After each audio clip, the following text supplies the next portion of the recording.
Hey, cool dudes. I am going to quickly give a review, or at least my thoughts of Joker 2. I've seen a lot of reviews online saying it was shit, and I think when enough people say something's shit, it becomes like, ew, that's gross. And then if you say it's not shit, you kind of just get bullied out of it.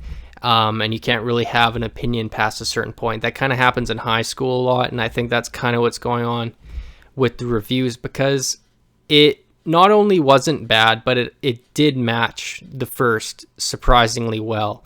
I went into Joker 2 with very low expectations, and sequels are never as good as the first, and there wasn't really much to add to the first as well. And the first was such a good standalone film. I think a lot of people were angry and frustrated that they even made a sequel. And then there was a lot of people who didn't like the musical components to it. To quickly touch on the musical components, the singing and the musical components were a lot less than I expected. I expected it to be like a full-blown musical like Les Mis was. It wasn't that. It was kind of the first musical number was probably like 45 minutes into the movie, if I was guessing, and it was just kind of like this half-assed kind of talk singing. And I think there was only maybe 5 or 6 songs, well, more than that, probably around 8 songs in the movie. And a lot of criticism around the courtroom stuff. I think the courtroom stuff is important. I think if you're pairing this movie to the psychology of a mass shooter, so to speak, which is what the first and the second is trying to do, and it's very obvious. It's kind of going through the thought process of somebody after they do this. They have their friends on stand, like, this isn't you, why would you do this? And it kind of goes through his torments and his own mental problems and his guilt through it. There's a lot of scenes in the movie I don't want to give away.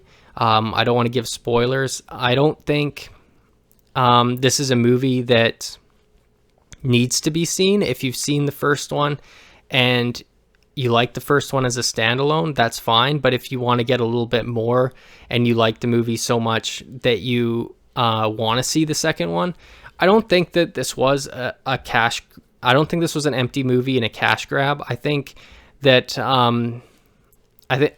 I forget the name of the guy who made this, but I think he got so much positive feedback from the first one. He wanted to give a little bit extra to the fans who liked it to kind of close it off.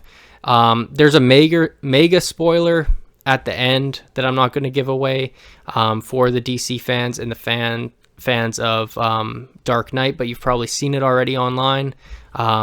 That was interesting, and it also goes with the first one too. So I think the second movie did tie up the first movie quite well. Lady Gaga was good in it. She was pretty hot in it, actually. I was like, holy shit. It was interesting. I'm gonna say a couple things that are semi spoilers, but not really. One of the themes was everyone only liked his alter ego, the Joker. They didn't actually like him. There's one scene in the movie where he has sex with Lady Gaga, and she makes him paint his face to the Joker before he does it, which is just despicable and sad. It had that same sad, depressed, kind of monotone, grainy feel to it as the first one. I read on Reddit, somebody said the first one was like Taxi Driver, the second one was like Sweeney Todd. I completely disagree with his analysis of the second one. It was nothing like Sweeney Todd. It was pretty much like Taxi Driver again with a couple musical numbers. It was more or less shot in the same way.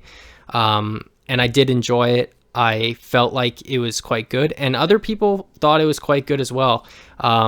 The theater was packed out, the one I went to, and when I was leaving, people were actually saying that they liked it, and I didn't hear anyone there say that they didn't. So I'm not sure why all the negative reviews. Maybe people just don't really give a shit anymore. The first one had a lot of hype, and maybe the sequel would have, like, we're in a time where streaming services like Netflix can almost knock these out right away. So maybe having a year or two in between them, people lost interest. I don't know 100% people's psychology, or if the Joker one just came along at the exact right moment in time and this one didn't. But it did match the first one quite well. And it made me think a little bit. It was sad. It was entertaining. It did its purpose. It was better than the mindless nonsense that a lot of movies are now. So I still liked it. I think it was true to the first, and I would recommend to see it if you want to see it. Peace out.